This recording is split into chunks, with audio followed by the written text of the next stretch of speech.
So I am Candy Sugarman with Gunpowder Gals. Gunpowder Gals is my group that I started. It is a women's only shooting group. I know guns are scary for a lot of people, but I hope that I am not scary. So today I want to tell you a little bit about my group. I've got some difficulties, some opportunities, and I would love to have your feedback about what I can do.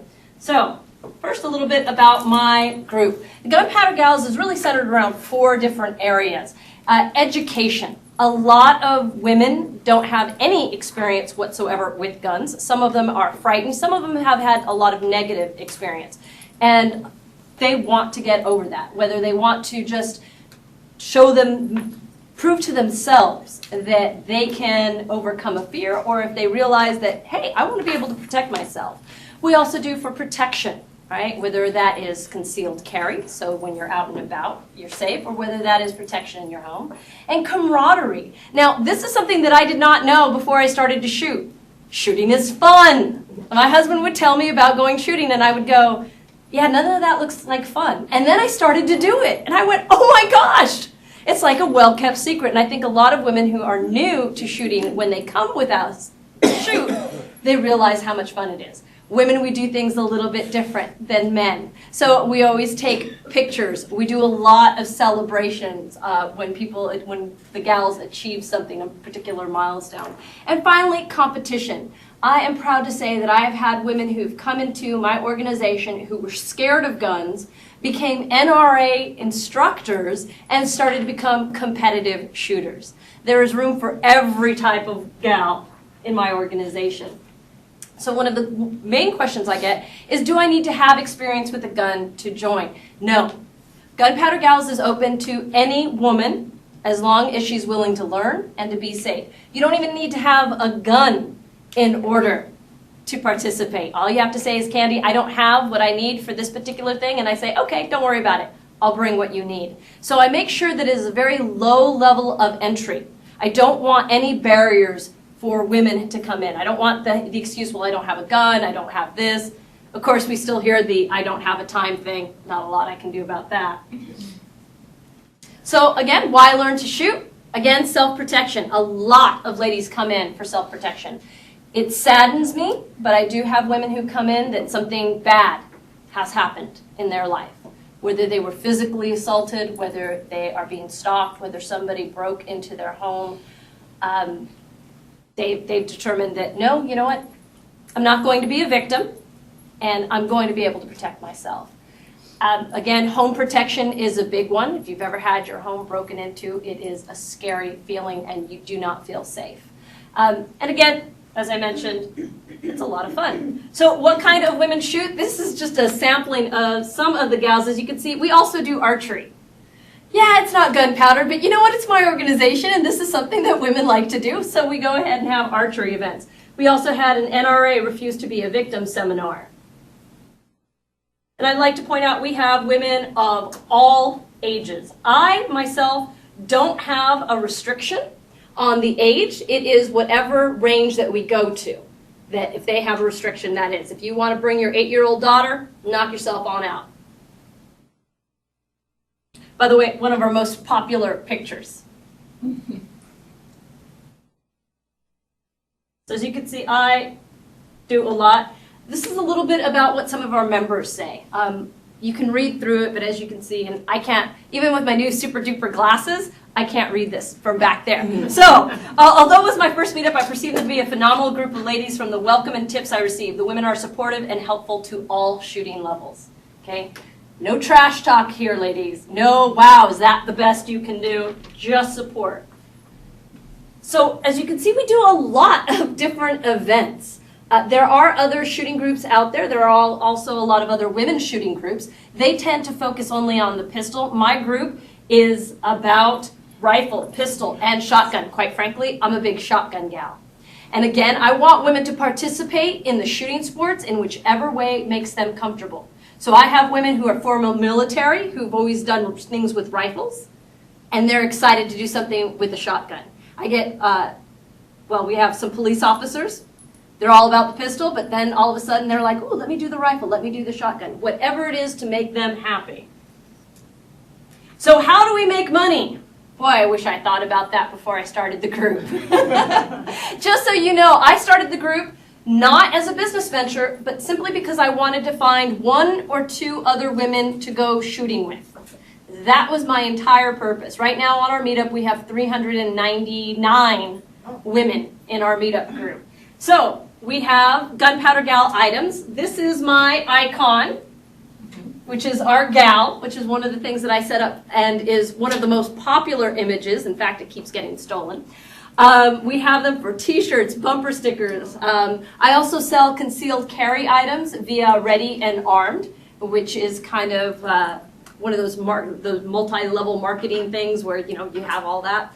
And affiliate marketing. So I do have companies who come to me and say, we want you to tap into the women's market. So we also have clinics.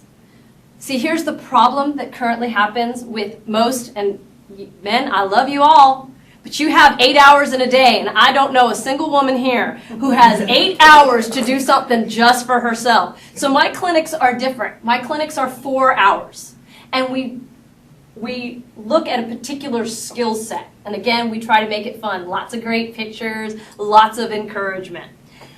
We were going to have the Concealed Carry Fashion Show, which unfortunately just recently got canceled due to a number of unforeseen, and that was going to be my moneymaker, showing women and men all of the different ways they can conceal carry.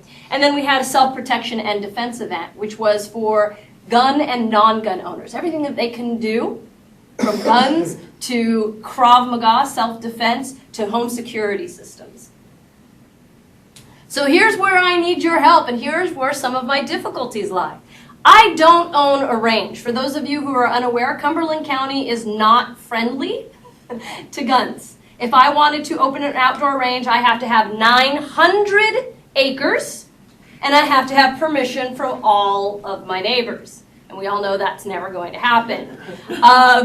We have 2 local indoor ranges, and it does not seem that any permits are going to be granted to have any additional indoor ranges. By the way, an indoor range would cost me about approximately $1.5 million in order to create. That's not including the land, by the way. I turn that into a positive in which I shoot everywhere.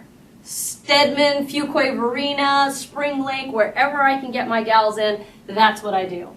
I don't have a meeting location, so I don't have a place for the gals just to come in to learn or to have any particular meetings or just talking in a non-firearm way, right? So even places where they're like, okay, no guns, we don't have that.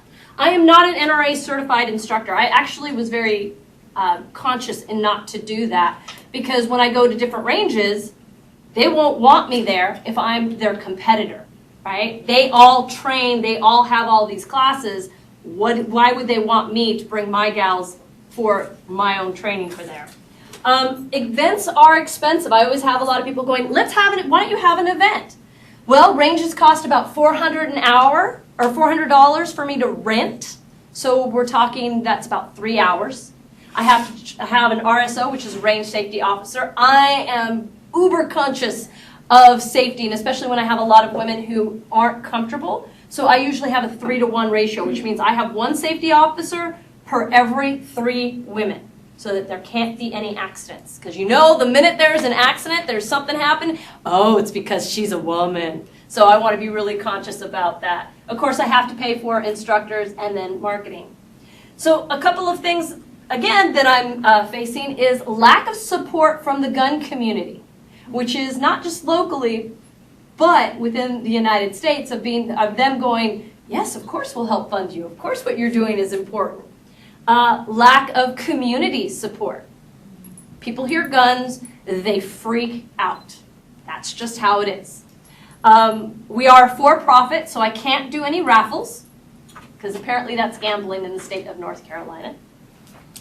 And recently, a company in Asheville took my name called Gunpowder Girls. I get a lot of brand confusion because I am Gunpowder Gals, although people often refer to me as Gunpowder Girls. So this is what I need your help with. I need help and ideas overcoming these particular limitations.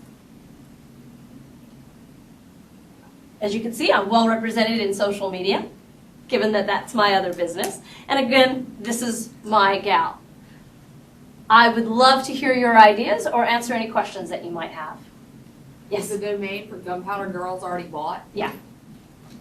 Yeah. I do own facebook.com/gunpowder girls, and they came to me and they asked me for it, and I said no, and they're like, well, we can offer you a slight monetary compensation for it because all you're doing is giving it back up to Facebook for us to pick up. And I said, a slight monetary compensation? Then the answer would be no. So their Facebook is facebook.com Ladies of Lead, which is what their original name was. Yeah, so they they recently changed it. Sadly, I could go after them for brand confusion because I do have everything that I own on Gunpowder Gals. All the images are trademarked. But to go to a lawyer costs a lot of money. In Tennessee, a company called, a bail bond company contacted me, said, we want to use your Gunpowder Gal image. We want to license it. I said no. They said okay, and they used it anyway. It cost me over $2,000 to get them to cease and desist. Sadly, my lawyer told me that I would need at least $20,000 in retainers in order to take them to court. The bail bond company themselves had 27 stores. The lawyer said they will bleed you out. So I lost $2,000. They eventually gave up the image. So you can see why I haven't jumped on the, hey, let me get a lawyer bandwagon. Any other questions? Yes, Bill? Just a comment.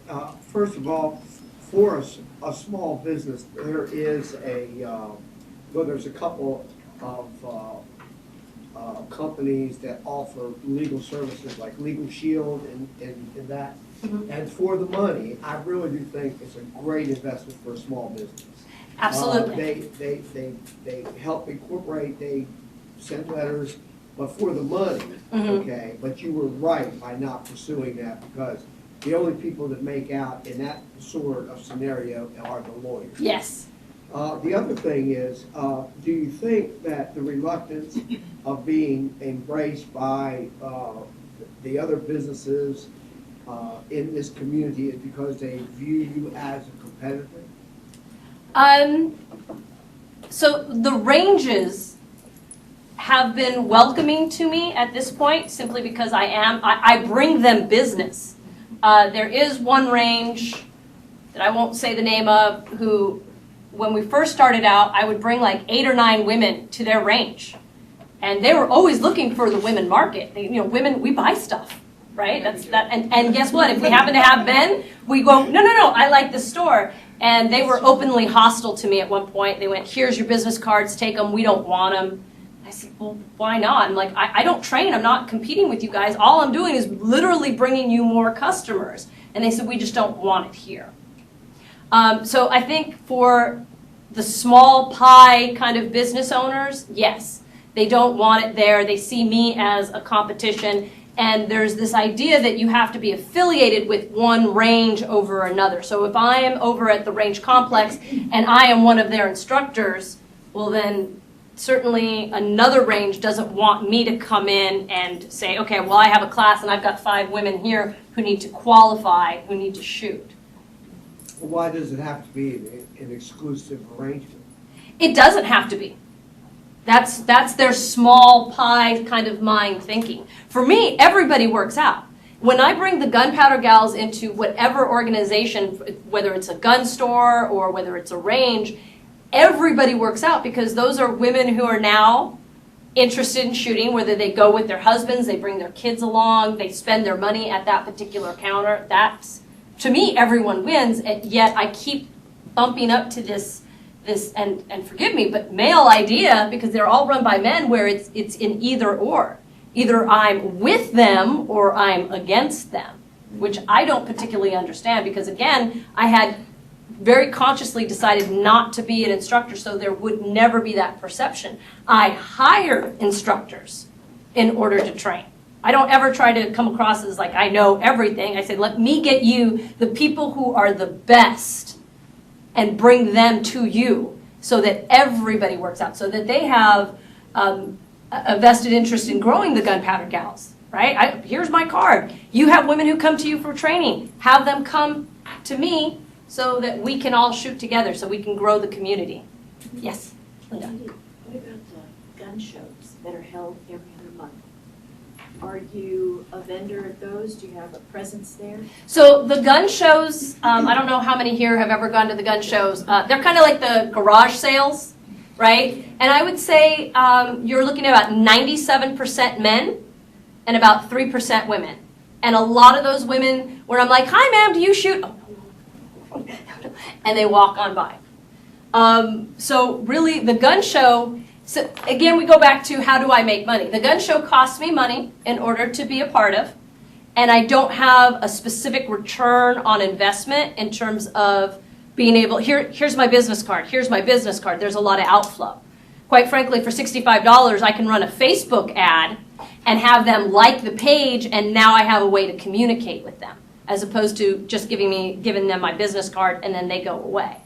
It seems like maybe the market is not within the gun stores, but I think with what you're doing already with reaching out into the community, I mean, I grew up shooting and, you know, sometimes I'm like, well, it would be nice if I could pick up a gun again. Mm-hmm. But, you offer that, you know what I'm saying? Right. So, but you're offering it not in a gun store. I'm not gonna go into a gun store and go, hey, you know where any ladies are shooting? Like, that's the last place on the planet as a millennial that I will be. Mm-hmm. But I think the route that you're going now with trying to reach into the community and working around. Right. Now, some of your other challenges with culture, Mm-hmm. that's just the culture that we're in right now. That doesn't mean that gunpowder gals that doesn't mean that gunpowder gals won't ever be accepted. Right. It's just you've been doing this what 2 years? No, since I started October 2009. Okay, well I know about you for the last 2 years because I've been in here for 2 years.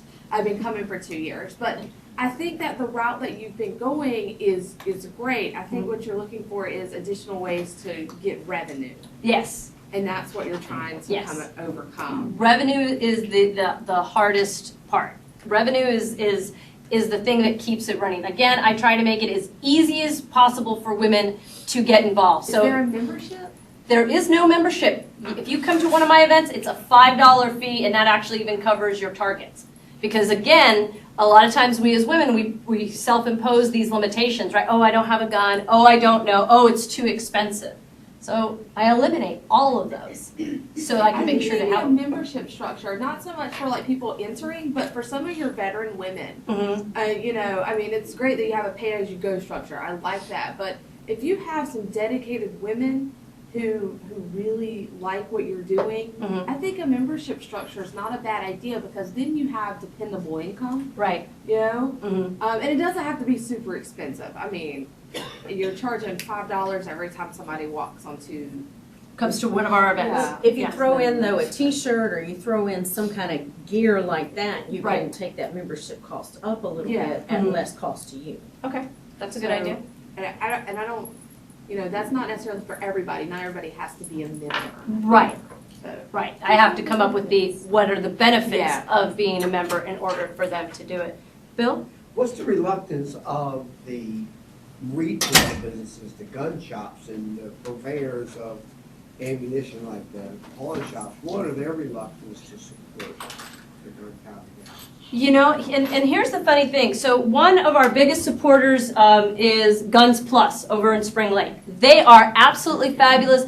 Hand out probably about 200 of my business cards a month. I get calls all the time from women saying, I was at Guns Plus and they told me about you.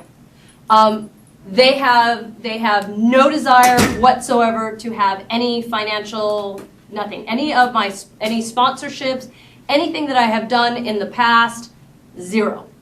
They flat out told me. That's just one place though. There's got to be at least. Right. Shooter Supply is a local gun store over on Bragg. They have no problems. They are. In fact, I just did a Facebook Live for them yesterday. Right, and I had a couple gals who are like, hey, I didn't know that place existed. I'm going to go there. So some of them see it as a benefit, and some of them just don't want to do anything. And while it isn't said, I think part of it is because we are women. It's never necessarily said, but I do think that there are some reluctance. It's kind of that old boys network, and this is what we do, and just kind of overcoming that. So have you thought about, and I know he was mentioning sponsorship, like, and I'm sure you have, and it just seems too obvious for you not to have, but, you know, a logo on the shirt or something like that where it does branding for them as well as you at the same time. Right. Certainly, I have not thought of that for the locals. For the bigger, you know, Ruger, Springfield Armory, which is one of my favorites, they are the we'll give you stuff type of people, but they are not interested in providing funds. As far as local sponsors, you could do, you know, spots, logos on your shirt. Mhm. You could have a banner for them that whenever you have an event, you put up your Gunpowder Gals banner and it's got all of your sponsors on it. Right. No, that is an excellent idea, and I can pursue that more And heavily. you and I can talk. That's one of the things Okay.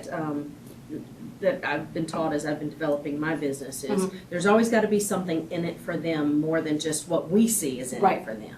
Right, and So- and when I was going to have the concealed carry fashion show, I had an actual proposal of this is all the advertising that I will do for you. This is all the press Right. releases. Here's all the mentions of your. I did front load it to be very, very heavy, and even for the lower level sponsors, which even though they're no longer sponsors since the event isn't coming, I reached out to every single one of them and said, I will come to your location. I will do a Facebook Live because I know that helps increase, you know. People go, like I said, just yesterday, people were like, oh my gosh, I didn't even know that existed. I'm going to go over there. In fact, I know for a fact one of my gals went over there yesterday and bought 2 guns. So she spent about $1,000. Yes, sir. Oh, yes. So as far as your business structure, legal structure, are you a nonprofit, not-for-profit? Oh, I am a for-profit. I am an LLC. Okay. So- In doing that, it's a structure, I mean, you're giving away a lot. I mean, the way you're structured. Yeah. I'm part of another group, I'm a part of a Black issue group, but we have we're nonprofit, and then we have no membership. But one of the great things we have is we have fundraisers, and we have people go out and just ask for prizes. So then when someone gives a donation, Mhm. they can really get a deduction to help sponsor, you know, really what we're trying to do with our outreach.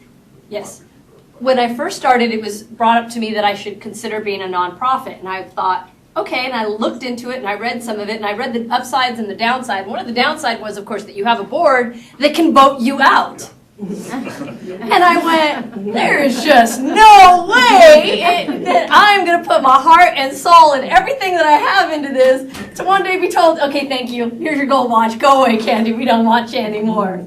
Of course, that was, and again, I did not make this into a business until 6 years ago.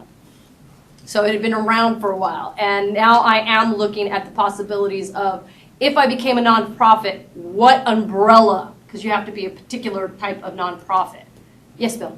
Well, I was going to say, I think for a nonprofit and a profit business are 2 completely different animals. Right. And even though they both have advantages, if you're going to be a business, you need to be declared a business. Right. Okay, so, and if you try to mix the two, you know, a for-profit business cannot ask for charity because Right. it just doesn't make any sense. Right. But let me ask you something. What are your credentials, Candy, and how are you using them, your credentials, to establish your uniqueness and your qualifications for this? That's a very good question, one I've not had before. So what qualifications do I have for running the Gunpowder Gals? Absolutely none, other than my ability to organize, other than my ability to understand the woman's mind and how that this particular gun group is different than any other gun group that's local, other than my drive. So there has been a number of gun groups who have come and gone since I started. There's actually been another 2 other women's shooting groups that started in this location and died. It's simply my dedication, my understanding of women, my understanding of marketing, and what people particularly want. But isn't there things that can distinguish you from everybody else? I mean, classes you can take, certifications that you Yes, can get? yeah, well- That says, hey, I'm an expert at this? Well, certainly I can be an NRA basic pistol instructor, which a lot of people do. It's a 2-day class. It's $250, which a lot of people do. You don't have to have those things because it's your Second Amendment right, so you don't have a qualification like you have to have for a driver's license. Certainly I can get those. That wouldn't distinguish me because it is just as common as blue cars. A lot of people have it. The things that distinguish the group is we do rifle, we do pistol. Other women's groups don't do that. You There do competition? we do. I encourage the women to do competition, and I do have those clinics, those 4-hour clinics that are unique. I had the self-protection and defense event, which is a non-shooting event, but it was an educational event for women about how to protect themselves and their families. Nobody had done that before. The concealed carry fashion show, I was the only one in the state of North Carolina. In fact, there are only 5 other places that do a concealed carry fashion show in the United States. So a lot of that was the differentiation for me. There are 2 major women's-only shooting groups out there, a gun and a girl and a well-armed woman, and then there are a couple of smaller ones that are out there. And they have boards of directors, they charge fees for people who want to be that. I see I've got a question over here. I know you first. Go ahead. To add to his question though, Yes. what other credentials might you have that you could add to this to make it, I guess, more enticing for someone to come in to assist you financially? I mean, outside of Gunpowder Gals, what else about you or Right. what else do you do that could impact this for you? So that's a great question. So social media marketing, my other business is social media marketing. So I have a very strong background in that, which is something that a lot of businesses are lacking. So being able to come in and say, this is how I'm going to raise your profile on your social networks is, I think, a very enticing thing. Thank you. That's very good. 1 second. Yes, sir. You can go first. Oh, yes. Have you, because you're bringing a unique demographic into gun shops, gun ranges, Yes. have you considered trying to partner with like ranges, Tiger Swan, I think it's called something else now. Yeah, it's called the Range Complex. For, you get them there for an event, Mhm. and then they keep coming back on their own, and you get a cut of their range time. Yeah, no, they're not interested in that. I paid $400 for a range to bring in, and I actually brought in 15 women for a particular event, which was, I stopped at that point because there wasn't enough room for more. And they came to me and they're like, how did you get so many women? Like, we're struggling to get 1 or 2 women. So I talked to them, they were sponsors, I helped promote them because they were sponsors. I advertised their events, I pushed it out to the women, and that went really well. And then they were like, yeah, we don't have the money right now. Yes, sir. So I guess I have 2 basic questions. Yes, sir. I was a little bit late, so if it sounds like you already It's okay. answered it, that's fine. My first question is to the actual women in the group. What is the end user's value? When a woman decides to come to one of your events or join Gunpowder Girls, Gals. sorry. When I was like, somebody stole my name. Right, go ahead. So, I'll call it GPG. So Thank you. So in that particular thing, right, if a woman comes and decides to join one of your events or clinics or whatever it is, what's the end value to her? It depends on what she wants. So again, there are women there that come in because they're scared of guns and they want to overcome that. Pardon me. They want to overcome that. I have women who come in there because they're looking to be able to protect themselves, whether at their home, whether they're outside. Some of them are interested in just joining and becoming a part of a community, and others are looking to become competitors. So they look at this as an opportunity to go shooting with like-minded women where they know that there is no competition, there's no stress level there, that it's a fun and welcoming group. That's it, So- the judgment-free zone. Yeah. Because I shoot with men, and I shoot with women, and I shoot with the value of knowing that that she knows the way my hips are gonna work when I sit down and I try to get my aim and my stance. The value of that is phenomenal. Well, I guess this is why my follow-up question is the fact that, do you know what the majority of the time what the reason is, right? So let's say all the Fear. women that, Fear. fear is the number. Fear. Somebody hit me, somebody tried to rape me, somebody broke into my house, somebody broke into my car, somebody pushed me down, that I am now vulnerable. So in terms of business, because you're grappling with obviously behavioral change on vendor side, then you're also looking at women. Right. So trying to convert them. That's a two-segmented market. Right. So everyone knows that fear is one of the most powerful motivators, right? That's why ADT will never be out of business, Vivint, any security system. That's Help, why somebody's password- broken into my house. I'm going to sit here quietly for 20 minutes until you show up. Right. So in this sense, I think that, immediately what I think might help is on two sides defining a very, very focused target market, because I think you're getting people, right? So you obviously can do that. There's conversions. Yes. But I think if the majority of the time it's fear, then I would focus upon that and let the other ones just kind of be trickled over. Like, Right. if a girl wants to come in because of competition, or a girl wants to come in because she just wants to pick up a gun again, that's fine. But I think having a target market is very key on the women's side. And then on the range side to say, well, who are the ranges that are supportive, right, of what we're trying to do? And then we target them, because once you have, and I come from a tech background, right? So Right. once you have a proof of concept, where to me you're more of a matchmaker, right? You're bringing together women and a range, right? That they need each other, right? I need you to shoot to get rid of my fear and to have a safe space where I can shoot this gun and get some guidance. You're serving as more of a facilitator between that relationship. And if there is a range that's willing to say, you know what, we need your women to come, and the women are like, I want to go. Once we develop that proof of concept and we begin to show numbers, because to me, in the tech business, right, and I just went to a big conference, in Orlando, 45,000 people in health tech space, and they're automatically going to tell you, that sounds like a great idea, so the numbers are what exactly? So to me, if you can prove that you're impacting a business's bottom line, I don't care what your cultural perspective is, right? If you know that this guy who is your competition, because he is another range.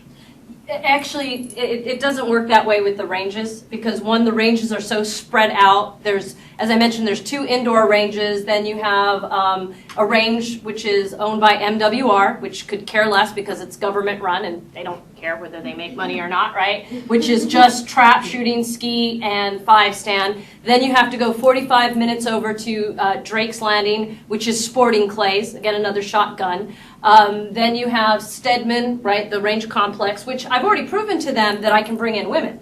They're great. They were very, very happy, and now that they feel like they don't have the budget for it, they're good. If I want to spend my money there, if I want to go ahead and rent one of the ranges for a few $100s for one day and do all the work and do all the advertising, do that, they're happy to do that, and they'll take my money. But for them, they've got men. And so that is, now based on the fear, I don't particularly like marketing to fear, and one of the organizations that I'm working with in order to help me grow this said, don't do fear-based, right? And I'm looking towards the women, right? Because when you said, well, you've got to market towards that particular fear, I looked at every single woman here and we all went, no. Every single one. And that is why I don't try to market towards fear. More about protecting themselves and their family. I'm sorry, what? One quick question Yes. about you've done this event, and I'm looking at this from a nonprofit perspective, so Okay. help me out here, all of you. So, because one of the things that we do in the nonprofit world is whenever you do an event, we have our costs, and then you add money to that. I mean, Right. that's, So whenever you do these events, what are you charging the women to participate? That's, I mean, Right. really and truly, like, you are the woman who brings the women to, Absolutely. you know, to these ranges, so you should be getting paid for that organization and that time. Right. And the way to do that is through your customers. Your customers are the women who are joining gunpowder gals. The range does not see it that way. The range says, look, we charge $25 per person per hour for that range that you want. You want it for 4 hours plus a half-hour setup time plus a half-hour takedown time. So that right there is 5 hours that we could be making money if we gave it to you. We're not giving it to you. We're charging you, and we're charging you what we would have made had we had that range open. So that's not, there's no equity there. But you're not gonna charge the women $25. You're gonna charge them $30 or $35 to be a part of what Right. you're offering. That's what I'm driving at here. You know, I mean, you're getting more than me showing up to the range. Great, $25. That's wonderful. But I'm not getting the camaraderie. I'm not getting the extra instruction. I'm not getting the extra support. I'm not getting all the things that you're offering. Right. I would pay extra $10 for that. Right. Except it's not an extra $10. We're looking at most of these events that I have, and because of the location, I have to limit the size. Okay. So then again, we run into the RSOs, the range safety officers, the instructions, and the marketing. So I'm looking at a team of a minimum of 5, which makes, even if I'm being on the low side, say another $500 plus the $400 for the range. That's $900. Now I have to do the marketing on that. And I'm limited to the number of women. What happens the minute you start, in a lot of these ranges, they'll charge $225 for an 8-hour experience, right? And most of the women, right, go, I'm not spending $225 on me. Not gonna happen. I don't have 8 hours and I'm not spending that amount on me. And so it's the, So, do they have group rates at the ranges? no. I know you had a question? What do you look for in instructors? I look for an instructor that is knowledgeable, that has experience, and how they interact with women. That is probably the most important. I have a couple of instructors who are just absolutely gold. They never talk down to a woman. It's always, I need to touch you to adjust, your grip. Is that okay? They don't hit on them, because that's the worst when you have, like, you got this gorgeous little, you get this little 21-year-old perky little gorgeous woman, and then the instructor's like, hey, and she's like, oh, okay, I'm uncomfortable, right? They make sure the women they're knowledgeable and they're woman friendly, because there are a lot that aren't. Are they men or women, your instructors? Right now, they're all men. All men? They're all men. There are like 1 or 2 female instructors that are around, and when I've approached them, they were like, no, I'm not really interested. So you mentioned the old boys club. Yes. Have you thought about making it gunpowder gals and guys? No, I don't want men involved. No men. No, I do not want, men. Okay, I will give you an example why I don't want men involved. Sorry, guys. Is that the, no. And I want to, just so that I can clarify, I'm not being hateful towards men. 98% of the time that we as women go out there, the men fall all over themselves in order to help us. We had a rifle meetup, and this man goes, because I was like this, my elbow was on the table, this man comes over here, just, I noticed your elbow's on the table. I have a little towel that you can put over here. And another man came over and like, oh, here, use my sandbag. All over themselves to help. The problem is when you get the guys who's like, hey, you interested in dating? That's happened. Or is that the best you can do? Or what happened to me when I first started shooting, I'd held a handgun less than 5 times. I organized an NRA basic pistol class for the 5 or 6 gunpowder gals I had at that point. I shot, and I did poorly. Again, no experience. And he said loudly in front of all the other women, wow, you really suck. I can't believe you're a founder of a women's only shooting group and you shoot that bad. Okay? That is that competitive. This men want to be a part of our group because I'm the only successful shooting group that exists. All of the other ones have fallen by the wayside, but they have a tendency to be really ugly, asking the women to date, making the women uncomfortable, grabbing guns from them, standing in front of me so they can talk to a woman as I'm instructing her. It's been a nightmare. I know you talked about how nationally there's not a lot of other groups similar to yours. Have you ever thought about really trying to franchise this and kind of Yes. leverage it out to? Yes, so the Gun and a Girl and A Well-Armed Woman are actually in a number of states. There's, I think, 5 chapters in North Carolina alone. They tried to break into Cumberland County, but they couldn't. I do have a franchise, so anybody who wants to take these images, I have all that laid out. I had someone in Missouri who did it, and she didn't have what happened with the male gun groups or the mixed gun groups.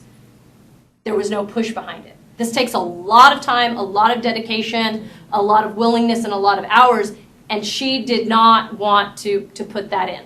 So if they buy the franchise, they get additional training or other things from you? They have to come to me as an NRA instructor. And yes, I do training. I do online training, and I also do social media training, so they can expand over there. I have particular rules, and then they have licensing for my gal. Yes, sir. And then There's legislation right now in the North Carolina General Assembly that will allow concealed carry with no training Yes. whatsoever. Do you see that as being a potential hindrance for a woman who may be reluctant to go to a range, or Nope. I can just go Yeah. get a gun now and Nope. have it with me? because 9 times out of 10, the women who come to my group are like, I'm interested, but I don't feel qualified. I went shooting 2 Wednesdays ago, and I always tell the women, you need to get instruction. I can talk loud. You can hear me over gunfire. That's not the problem, but that's not the appropriate place for me to go over and other things. I'll make you comfortable. I had 3 of them, and I told them this, and they all said, we already took the concealed carry class, but I didn't want to buy a gun. I didn't want to go out shooting because I'm still not comfortable. So that, I don't see that. I think there's a lot of instructors out there who are going to be hurting because of that. So, Oh, so I'm sorry, Lori, Well, I go. know that it's Well, been I was passed. just thinking, Yeah, oh, yeah. the goal is to build. Uh-huh. What about some backdoor marketing? So especially the idea of the self-protection and defense events. Yeah. We did a class, my husband and I and some of the other men in the church did a class for the ladies that was just firearm awareness. This is a bullet, this is projectile, this is the casing, this is the cylinder, this is the difference between a hollow point versus a scatter shot versus and then we went out to the range because many of the women had never put their hands on a firearm at all. And we had several different kinds and whatever. Very low key, didn't claim to try to train anything, more of just an awareness. Something like that. Your self-protection defense events, Girl Scouts, groups like that. My ladies group at church, they've been said, when are we going to do a range again? When are we going to go and look again? When are we going to? Right. So especially some of the younger demographics, to market it as self-defense, how do you protect yourself, not as a gun something, Right. with the knowledge that in the packet somewhere you say, if you're interested in learning more, these are the other areas I cover. That was my self-defense and that was my self-defense and protection event. But reaching out to the ladies groups. I and did. I churches. reached out to real estate agents. I reached out to insurance agents because I was like, women, you're just not, hi, strange person, I'm coming into your home. I know that we are over, and I appreciate everybody, and I'll take one final question, and then if the forms are there, I have cards. If there's things that you want to tell me, I definitely want to hear. Please. So we talked a little bit about the membership thing, but I think what would help that a lot is having a home. And you talked about not having a facility and the difficulty of getting a shooting facility. Yes. Have you looked into setting up a simulation center? It's the simulation center. Yes. And So there. running your Yes. classes and having those simulators, and then you could lease out your unused block time when you're not doing Right. Gunpowder Girls House Gals. or Gunpowder Girls stuff. Gals. To other, yeah, gals. Sorry. to other organizations. Yes, so I have looked into that, and that takes money. That was going to be my 2018 goal with the Concealed Carry Fashion Show funding it, and now that's not happening. Okay. So that's yeah. There's you can use CO2 cartridges. You have a screen, and it's simulating so that it's 90% of there's one of in beginner training is all non-range stuff. I yeah, mean, absolutely, and so much of shooting is mindset. And I went to the one in Southern Pines, and I fell in love with that particular concept. But really, it's the finances for it. Cindy? Well, last question. What can this community do for you? Well, one, tell women about the Gunpowder Gals. Let them know that the Gunpowder Gals is for women regardless of their experience levels. They don't need a gun, okay? Just a willingness to learn and to be safe. That, I think, is the most important thing. If there is a gun in your house, I don't care if you don't ever want to shoot it. I don't care if that's not it. If there is a gun in your house because your husband has it there or your whatever, you need to be educated about it. And if you have a child who is interested in shooting, you need to be educated because you cannot keep them safe if you don't know. Thank you, Katie. Thank you guys. I really appreciate all your help.